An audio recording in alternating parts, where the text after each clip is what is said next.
Just wanted to make a quick video honoring the legacy of Kyle Lowry. This guy is so good and he was so great for the Raptors. I know many people they look to the 2019 championship run and say that Kawhi Leonard was the main reason they won.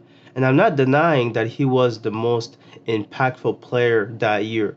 But what I am telling you is that throughout the Raptors history, the most valuable player of that franchise was none only than Kyle Lowry. Okay, it was not Kawhi, and DeRozan is actually a close second. And it's something that to me has to be aired out there because DeRozan and Kyle Lowry, they did so much for this franchise, and they were there when it sucked, and they were there when it was almost at its peak. But with Kyle Lowry, he was there when it was at its peak as well.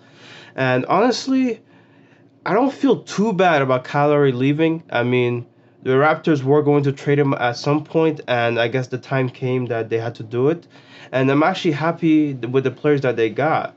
Now, although Dragic did say those comments that hurt me and other Raptor fans, it's okay because Precious, I think, is going to be a very valuable asset to this team, and only time will tell whether or not that trade will pay off for the Raptors.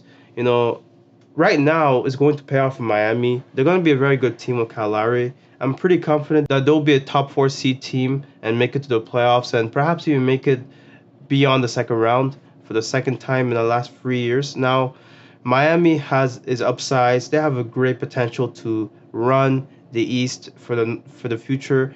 But Kyle Lowry is obviously almost there in his last legs, where there's going to be a point where people are going to have to ask whether or not Kyle Lowry should retire. And the Raptors didn't want to have to deal with that, so it makes sense to trade him at this point.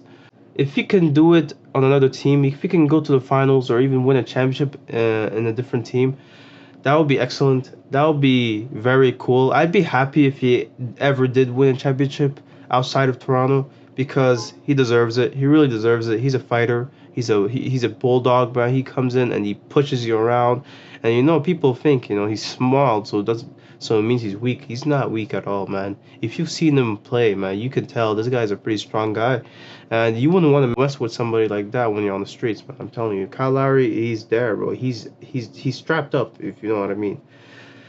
But other than that, I think I have to give my flowers to Kyle Lowry, and I have to tip my hat to all of that he did for Toronto, and I will forever miss him. And I'm pretty sure that all Raptors fans can say the same, as Kyle Lowry was such an impact. He was such a great player, and although he wasn't the funniest player in Toronto Raptors history, that has to go to Amir Johnson, man. That guy, that guy was a goofball, man. But Kyle Lowry definitely had his fun moments, and there were definitely some moments where you just can't help but laugh, man. So for the last time, let's just cheer for Lowry in the way that only we can as a Raptors fan, okay? Lowry, Lowry, Lowry, Lowry, Lowry, Lowry. Woo!